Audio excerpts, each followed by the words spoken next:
Hello बच्चों, स्वागत है आपका। और आज हम पढ़ने वाले हैं जड़त्व आघूर्ण संबंधी प्रमेय।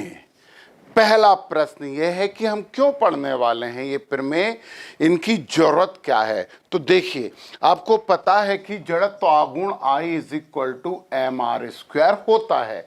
m उसका द्रव्यमान होता है और r जो द्रव्यमान है वहां से जो घूर्णन अक्ष होता है उसकी लंबवत दूरी होती है। तो फिर ये क्यों पढ़ा है? तो सुनो, हमारे पास एक नियमित आकार की कोई वस्तु है, जैसे कि ये कोई डिस्क है या रिंग है या हमारे पास कोई गोला है। इनका जो अक्ष होता है वो केंद्र पे होता है और यहीं इनका द्रव्यमान केंद्र होता है। तो इस अक्ष के सापेक्ष इनका जड़त्व आघूर्ण निकालना बहुत इजी होता है। जड़त्व आघूर्ण का मतलब ही पता है ना आपको कि वस्तु अपनी घूर्णी गति का विरोध करती है। हम बाहर से टॉर्क लगाते हैं, बल आघूर्ण लगाते हैं तो कोई वस्तु घूमती है, परंतु वो विरोध करती है। उसी विरोध को जड़त्व आघूर्ण कहते हैं। तो जड़त्व आघूर्ण हमें ये बताता है कि उस वस्तु को घुमाने के लिए हमें कितनी ताकत लगानी पड़ेगी। ताकत का मतलब यहाँ पे बल होता है, बल नहीं होता है, बल आघूर्ण होता है जिससे हम घुमा दें। तो जो नियमित वस्तुएं होती हैं इनके अक्ष के सापेक्ष हम आसानी से जड़त्व आघूर्ण निकाल लेते हैं। परंतु यदि जो वस्तुएं हमारी अनियमित आकार की होती हैं, जैसे ऐसी आड़ी तिरछी पत्थर, ये सब, इनका जड़त्व आघूर्ण निकालना बड़ा टफ होता है। ऐसे नहीं है प्रमेय नहीं पढ़ेंगे तो टफ होता है, थ्योरम नहीं पढ़ेंगे तो टफ होता है, परंतु यदि हम ये दोनों थ्योरम पढ़ लें तो कैसे भी आकार की कोई वस्तु है, हम तो कह रहे हैं ऐसी वस्तु भी है ना, तो इसका भी जड़त्व आघूर्ण हम आसानी से निकाल सकते हैं। तो ये है इन प्रमेयों की विशेषता। अब ये दो प्रमेय होती हैं, वैसे तो तीन होती हैं परंतु हमें दो पढ़ना है। तो पहली होती है लंब अक्ष प्रमेय, परपेंडिकुलर एक्सिस थ्योरम, और दूसरी होती है समानांतर अक्ष प्रमेय, पैरेलल एक्सिस थ्योरम। तो यहाँ पे बच्चों हम पहली थ्योरम पढ़ने वाले हैं और उसका नाम है लंब अक्षों की प्रमेय, थ्योरम ऑफ परपेंडिकुलर एक्सिस। ये लिखा है यहाँ पे, ये किताबी भाषा लिखी हुई है यहाँ पे, वो जबरन तनाव देती है ये भाषा। तो ये भाषा हम पढ़ जरूर लेंगे, परंतु मैं आपको एक बहुत सरल लैंग्वेज में ये प्रमेय बताने वाला हूं जिसे आपको याद करने की जरूरत भी नहीं पड़ेगी। बच्चों, वास्तव में ये प्रमेय ये है कि जेड अक्ष को यदि हम घूर्णन अक्ष मान लें तो उसका जेड अक्ष के सापेक्ष जड़त्व आघूर्ण आई जेड होता है। ये एक्स अक्ष के सापेक्ष जड़त्व आघूर्ण है और ये वाई अक्ष के सापेक्ष जड़त्व आघूर्ण है। तो ने ये बोला है कि जेड अक्ष के सापेक्ष जड़त्व आघूर्ण एक्स अक्ष के सापेक्ष और वाई अक्ष के सापेक्ष जड़त्व आघूर्णों के योग के बराबर होता है। हम ऐसी भाषा लिखेंगे अभी थोड़ी देर बाद, परंतु ये पक्का है, एक जेड अक्ष ये है, इसके परितः यदि घुमाएं तो जेड अक्ष ऊपर रहता है, जेड अक्ष ऐसा रहता है, ये जेड अक्ष है मान लो, तो ये इसके परितः घुमा रहे हैं। एक्स अक्ष है तो इसके परितः घुमा रहे हैं, वाई अक्ष है तो इसके परितः घुमा रहे हैं। हम तीनों अक्ष के सापेक्ष से घुमाएंगे तो अलग अलग अक्षों के सापेक्ष जड़त्व आघूर्ण अलग अलग होता है। ये बात तो आपको बताने की जरूरत ही नहीं है। क्यों नहीं है? क्योंकि आप पहले से ही जानते हैं। और इसलिए इन्होंने क्या बोला कि ये आई जेड बराबर आई एक्स प्लस आई वाई होगा। एक बार ये भाषा तो पढ़ लें जो उन्होंने लिखी है। यार उन्होंने बोली है तो एक बार पढ़ने में कोई हर्ज नहीं है, परंतु हम बहुत सरल भाषा भी अभी थ्योरम प्रूफ करने के बाद देंगे। क्या लिखा है उन्होंने? किसी समतल पटल का उसके तल में स्थित दो लंबवत अक्षों के परितः जड़त्व आघूर्ण का योग इन अक्षों के कटान बिंदु से होकर जाने वाली तथा पटल के तल के लंबवत अक्ष के परितः जड़त्व आघूर्णों के बराबर होता है। यानी आई जेड बराबर आई एक्स प्लस आई वाई, इसके सापेक्ष जड़त्व आघूर्ण बराबर इसके सापेक्ष जड़त्व आघूर्ण प्लस इसके सापेक्ष जड़त्व आघूर्ण, ये इन्होंने प्रूव करने का बोला है।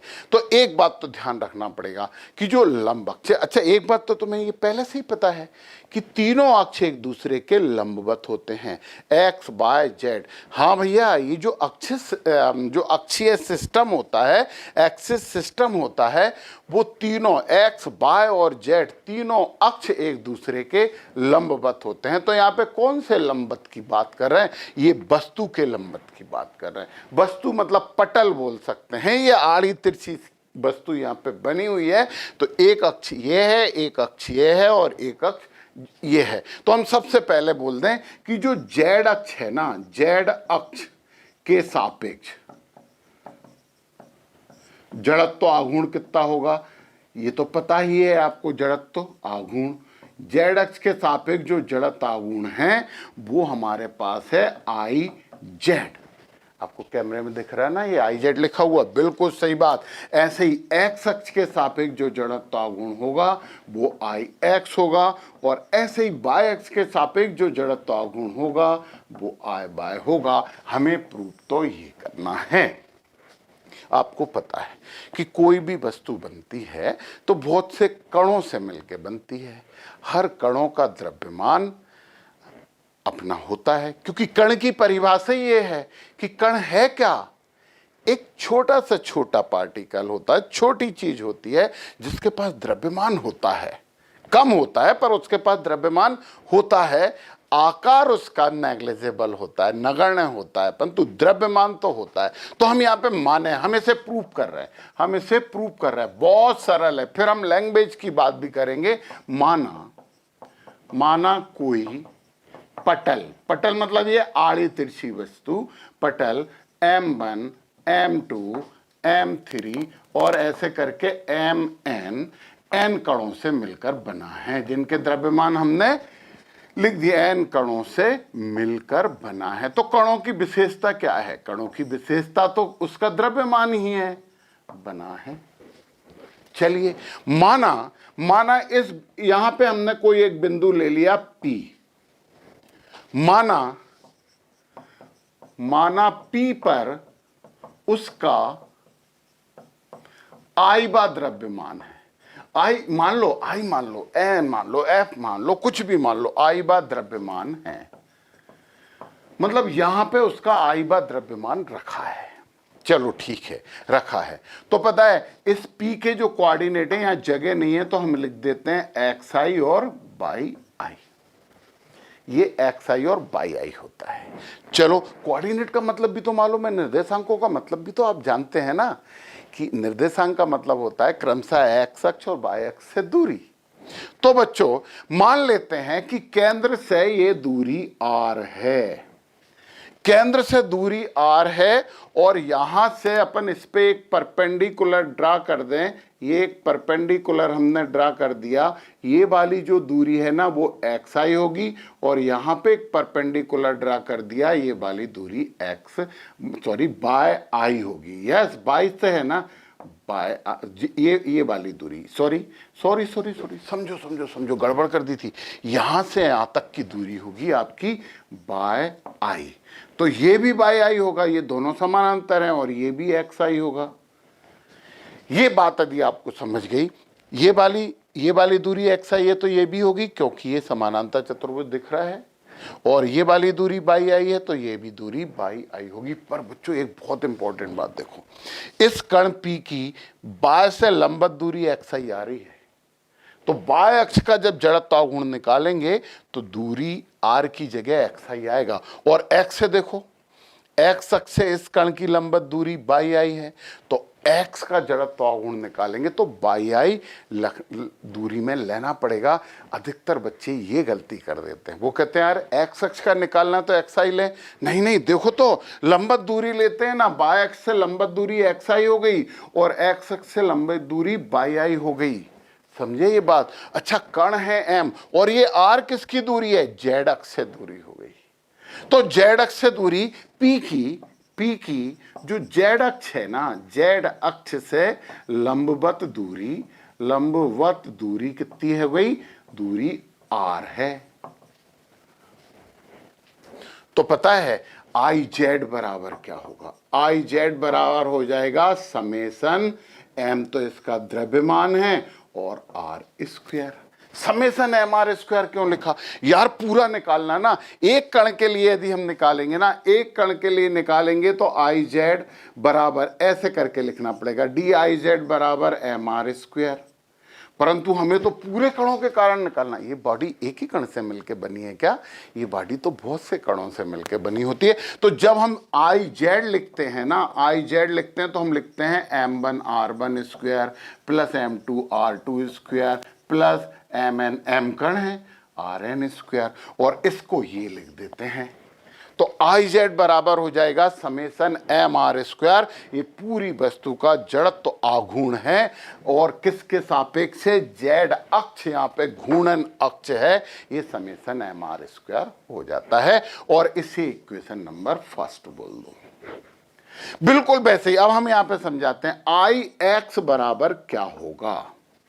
आई एक्स, एक्स अक्ष की बात हो रही है, एक्स अक्ष, और एक्स अक्ष से इस पी की लंबवत दूरी बाई आई है।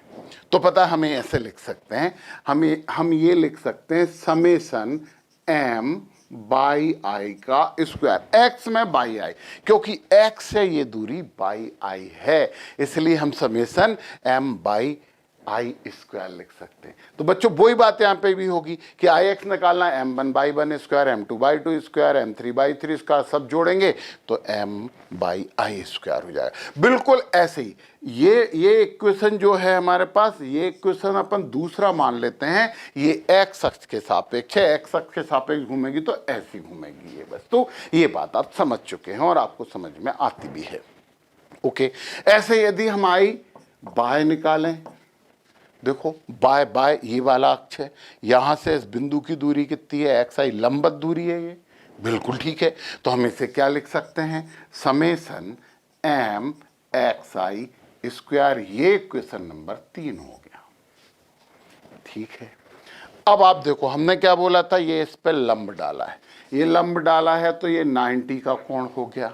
अब आप इसे भी कुछ नाम दे दो, इसे हमने ए दे दिया। ये 3 समीकरण आ गए हैं जिसमें हमें कोई दिक्कत ही नहीं हुई है। अब हम देखें जरा, हम त्रिभुज लेते हैं, त्रिभुज ओ पी ए, त्रिभुज ओ पी ए, और ये कैसा त्रिभुज है? ये समकोण है, क्योंकि हमारे द्वारा यहां पर लंब डाले गए हैं, समकोण त्रिभुज है, तो पाइथागोरस लगेगी। ये कर्ण स्क्वायर बराबर लंब स्क्वायर प्लस आधार स्क्वायर। चलो चलो चलो, तो इसमें हमने कर्ण स्क्वायर मतलब स्क्वायर बराबर लंब square plus Aadhaar square x i square लिख दिया हमने। अब हम क्या करें, ये आर स्क्वायर का मान समीकरण से 4 दे देते हैं और इस आर स्क्वायर का मान समीकरण 1 में रख देते हैं। देखो देखो कितनी मजेदार चीज है, बहुत ही मजा आने वाला है। तो हम क्या कर रहे हैं यहाँ पे, 1/4 से 1 और 4 को यूज कर लिया, तो आई जेड बराबर हो जाएगा समेसन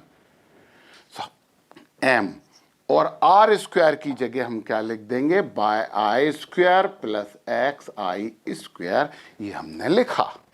ठीक है, अब हम क्या करें, इसे थोड़ा सा और सॉल्व कर दें, तो आई जेड बराबर समेसन एम बाय आई स्क्वायर, एम का अंदर इंटू कर दिया, एम एक्स आई का स्क्वायर। हम थोड़ा सा और सॉल्व करें, ये इसका भी समेसन है, इसका भी समेसन है, दोनों को अलग अलग लिख सकते हैं।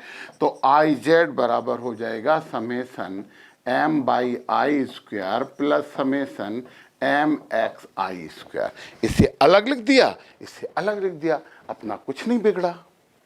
समेसन का मतलब समझते हो, सबका जोड़ होता है। m1 x1 square, m2 x3 square, m3 x, ऐसे करके सब कुछ जोड़ देंगे। ये x3 में x3 हर कुछ बोले ना, जैसे ये लिखा ना, जैसे m1 r1 square plus m2 r2 square plus m3 r3 square, ये सब जोड़े हैं। तो इसे इतना सारा लिखने की जगह अपन ऐसा निशान लगा देते हैं, ये जोड़ है, इन सब का जोड़ है, तो अपन लिख सकते हैं mi ri स्क्वायर। आई है तो आई, एन है तो एन लिख देते हैं। तो पता है, अब देखो ना, अपनी तो थ्योरम प्रूफ हो गई, अपनी थ्योरम तो प्रूफ हो चुकी है भैया। देखो जरा यहाँ पे ये इक्वेशन नंबर आप मान लीजिए 5, ये है हमारा इक्वेशन 5, 2 और 3 देखो, 2 देखो, फिर 3 देखो, फिर 5 देखो। आई जेड लिख दिया। Summation m by square, summation m by square का मतलब है आई एक्स, अरे वाह। और summation m x i square बराबर है आई बाय, अरे यार ये तो हमारी थ्योरम ही प्रूफ हो गई, और यहां से हम लिख सकते हैं हैंस प्रूव्ड। तो अब हमने तुमसे एक वादा किया था, इतनी सरल सी थ्योरम है, इतनी सरल थ्योरम है कि हम इसकी सरल भाषा लिख पाएंगे। ये बुक की भाषा तो थोड़ा सा टेंशन देती है, बड़े आप जनाब और तकल्लुफ वाली भाषा होती है, तो ये बड़ा टेंशन देती है बच्चों। अपन उसे सीधी लैंग्वेज में लिखेंगे, है ना। किसी पटल के, हम क्या लिखेंगे, किसी पटल को पता है इंग्लिश में लैमिना बोलते हैं। किसी पटल के लंबवत अक्ष के परिता सापेक्ष, परिता जड़त्व आघूर्ण, दूसरे तीन अक्ष तो होते हैं, दूसरे दोनों अक्षों के परितः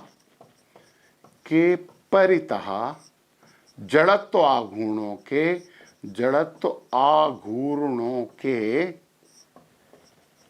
योग के बराबर होता है, योग के बराबर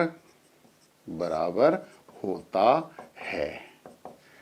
इस प्रमेय का उपयोग होता है, इस प्रमेय का न्यूमेरिकल में उपयोग होता है। तो यहाँ पे कितनी सरल भाषा आपको मिल गई है कि किसी पटल के लंबवत अक्ष के परितः जड़त्व आघूर्ण दूसरे दोनों अक्ष के परितः जड़त्व आघूर्णों के योग के बराबर होता है। ये है लंबवत अक्ष जेड, आई जेड हो गया, इसका जड़त्व आघूर्ण आई जेड हो गया, इसका जड़त्व आघूर्ण आई एक्स हो गया, आई बाय सारे, और इसका जड़त्व आघूर्ण आई एक्स हो गया। तो इनने बोला कि आई जेड बराबर आई एक्स प्लस आई बाय लंबवत अक्ष और दोनों अक्षों का योग। ये आपको एक सरल सी भाषा मिल गई। सरल भाषा की क्यों जरूरत पड़ती है? क्या हम सरलता की तरफ चल के अपना करियर बना सकते हैं? बना सकते हैं, है ना, जरूर बना सकते हैं। सरलता का मतलब ये नहीं है कि सुविधा, सरलता का मतलब है कि समझ में आ जाए। ये लैंग्वेज थोड़ी सी अजीब सी लैंग्वेज लगती है, और ये वाली लैंग्वेज देखो आपको एक तो 1.5 लाइन में पूरी हो गई, और हमें समझ में भी आ गई कि ये कह रहा है, जो कि हमने यहाँ पे प्रूव कर दी। तो हम इन प्रमेयों की सहायता से क्या करते हैं, असममित बॉडी, अनियमित वस्तुओं का जड़त्व आघूर्ण अलग अलग अक्षों के सापेक्ष निकाल लेते हैं, और ये हमारे लिए बड़ी सुविधा की बात है। तो बच्चों, ये थी आपकी पहली थ्योरम, लंब अक्षों की प्रमेय, जिसे कहा जाता है थ्योरम ऑफ परपेंडिकुलर एक्सेस। कैसी लगी? सरल है? तो फिर सरल है तो इसका एक स्क्रीनशॉट ले लो, स्क्रीनशॉट नहीं लो तो कम से कम लिख लो। तो ये था आपकी पहली थ्योरम। चलिए दूसरी, इससे भी अच्छी। यार एक सिंपल सी बात यह है कि हमारे पास एक शर्ट तो रखी है, हम मार्केट जाके एक और शर्ट ले आए, फिर क्या कहते हैं, अरे हमारे पास जो थी उससे भी अच्छी लेके आए। तो यार हर नई चीज़ को हम अच्छा बोलते हैं, तो ये सामान्य सी बात है। तो हम बोल रहे हैं चलो चलो चलो चलो अपन दूसरी थ्योरम की बात करते हैं, और वो है समानांतर अक्ष प्रमेय, पैरेलल एक्सिस थ्योरम। तो चलिए ये लैंग्वेज पढ़ते हैं। हालांकि ये भी बुकिश लैंग्वेज है, बुक की लैंग्वेज है, परंतु बच्चों ये समझ में आती है, बहुत सरल लैंग्वेज है। तो देखो क्या कह रहा है, उनने ये बोला है, ये है समानांतर अक्ष प्रमेय, समांतर अक्ष प्रमेय। तो हम जरा लैंग्वेज नहीं देखें, हम क्या बोल रहे हैं, आई। तो फाइनली हम यहाँ पे एक चीज यहाँ पे बढ़ा देते हैं, जेड डैश, इस अक्ष की बात कर रहे हैं। आई सीएम से जा रहा है ए बी, हम यहाँ पे थोड़ा सा आपके लिए ए बी लिख देते हैं, मतलब किसी अक्ष के परितः जड़त्व आघूर्ण। द्रव्यमान केंद्र के परितः जड़त्वाघूर्ण, ये क्या है? सीएम का मतलब क्या है? Chief minister. सीएम का मतलब सेंटर ऑफ मास होता है, और हम इसे बोलते हैं द्रव्यमान केंद्र।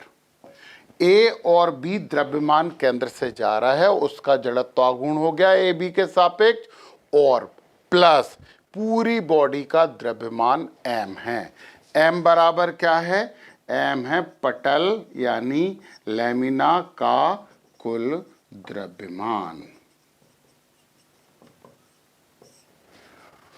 और ए स्क्वायर मतलब दोनों अक्षों के बीच की लंबवत दूरी। देखो देखो, अभी आपको पूरी पूरी थ्योरम अपने आप समझ में आएगी। दोनों अक्षों के बीच की लंबवत दूरी। चलो, आप एक बात तो पहले सुन लो हमारी, कि द्रव्यमान केंद्र पे कोई भी वस्तु संतुलित रहती है, बैलेंस रहती है। तो सबसे ज्यादा जो सममिति वाला अक्ष होता है ना, वो द्रव्यमान केंद्र से गुजरने वाला। तो जो ए बी है ना, ये द्रव्यमान केंद्र से गुजरने वाला अक्ष है। क्या हमें लिखने की जरूरत पड़ेगी? समझ गए ना आप? ए बी है एक द्रव्यमान केंद्र से गुजरने वाला अक्ष, ठीक है। फिर एक अक्ष हमने ले लिया, उसके समानांतर लेना बच्चों, बस। इसीलिए तो ये समांतर अक्ष थ्योरम है। हमने समांतर अक्ष ले लिया जेड जेड डैश, हमें इसका निकालना है।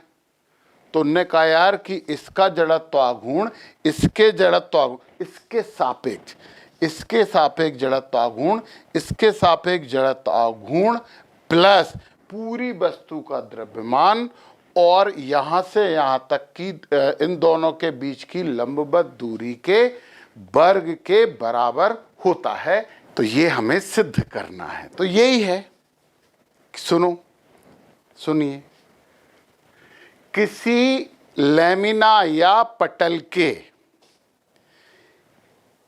एक अक्ष के सापेक्ष जड़त्व आघूर्ण जो कि उसके द्रव्यमान केंद्र के सापेक्ष जो अक्ष है उसके समानांतर है, तो इसका जड़त्व आघूर्ण, उस अक्ष का जड़त्व आघूर्ण द्रव्यमान केंद्र से जाने वाले अक्ष के जड़त्व आघूर्ण तथा वस्तु का कुल द्रव्यमान और दोनों अक्षों के बीच की लंबवत दूरी के वर्ग के गुणनफल के योग के बराबर होता है। ये ही इन्होंने यहां पे लिखा है।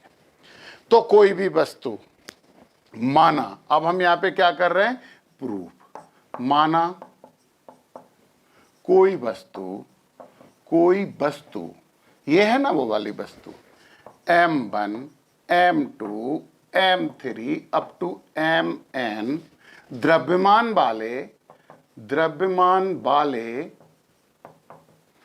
n कणों से मिलकर बनी है। चलो मान लिया हमने n कणों से मिलकर बनी है। बनी है, कणों से मिलकर तो बनी होती है। P अब हमने एक लिया है जिसके द्रव्यमान केंद्र से गुजरने वाला अक्ष ए बी है तथा जेड जेड एस अक्ष ए बी के समानांतर है। समानांतर या समांतर बोलते हैं, समांतर है। ये बात उन्होंने हमें बताई, हमें पता है। ओके, अब हम यहां पे मान लें कि हमने वस्तु के अंदर एक बिंदु P है, पटल पर एक बिंदु P है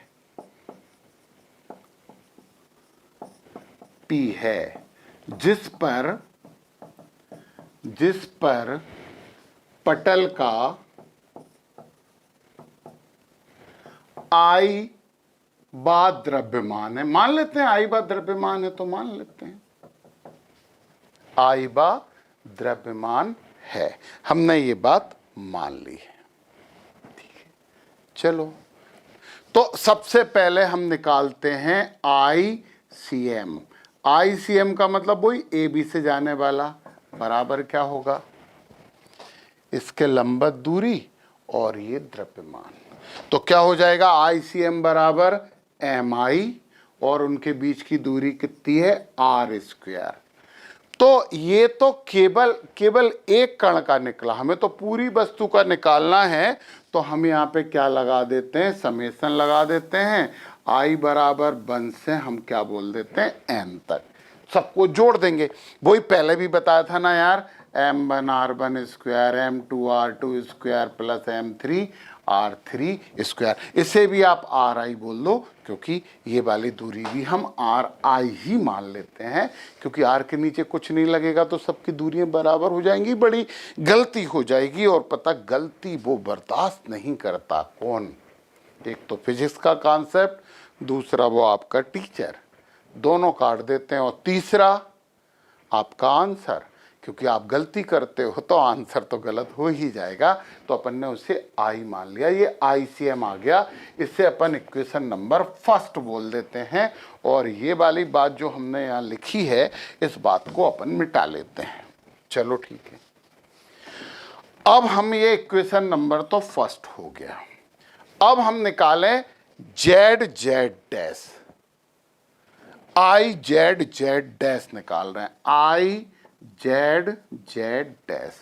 और ये IZZ किससे है, ये समांतर है, किसी भी हालत में समांतर है AB के।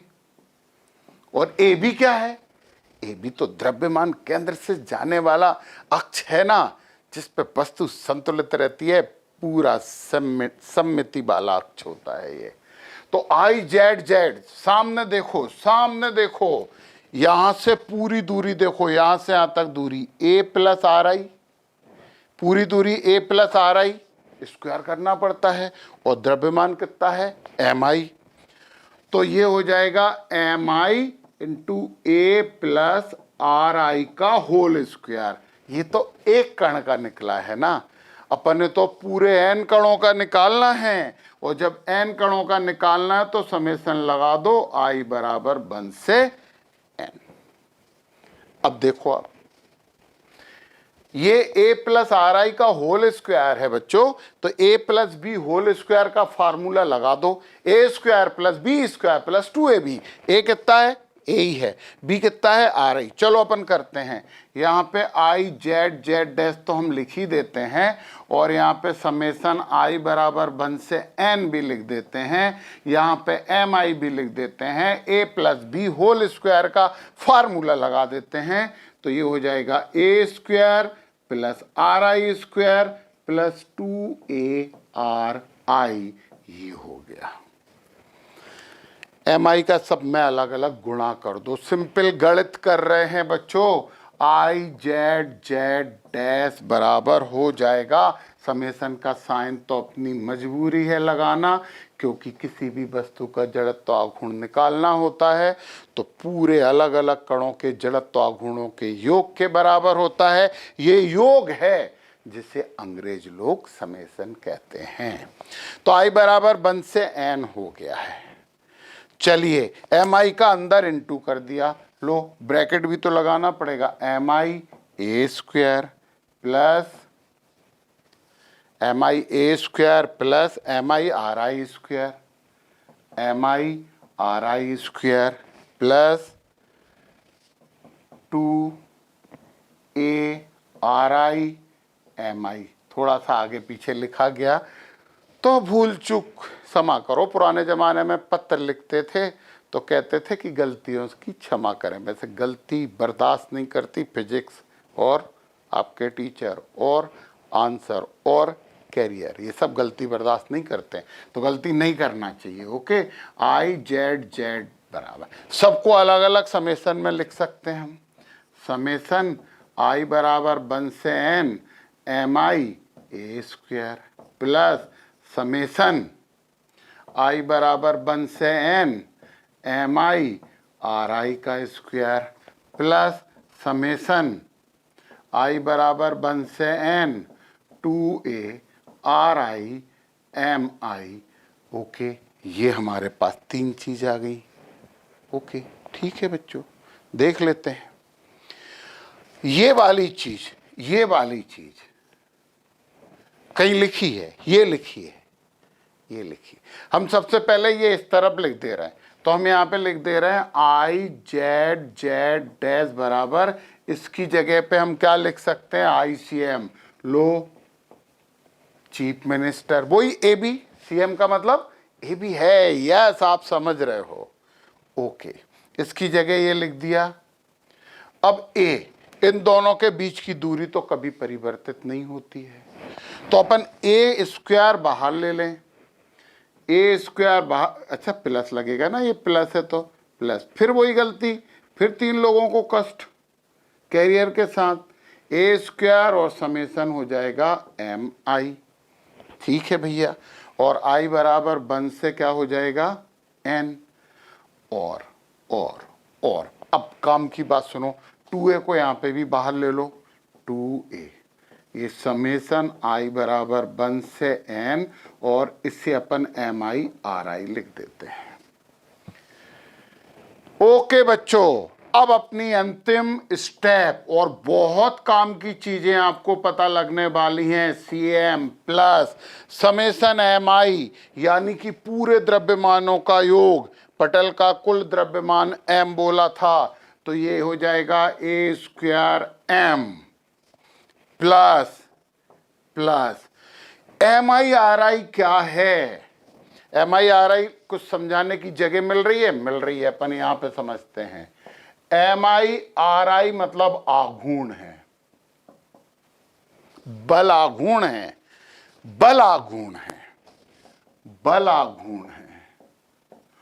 और मूल बिंदु के सापेक्ष है।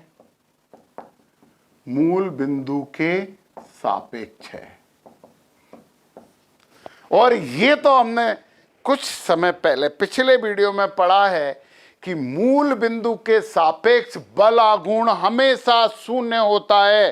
भूल गए हो तो कॉपी में नोट करो, मूल बिंदु के सापेक्ष बल आघूर्ण हमेशा शून्य होता है। बॉडी पूर्णतः संतुलित होती है, तो बल आघूर्ण शून्य होता है। इसका मतलब क्या है कि जो MI RI है, MI RI बराबर 0 हो जाएगा। ये बात ये है, मूल बिंदु के सापेक्ष हम लिख देते हैं शून्य होता है।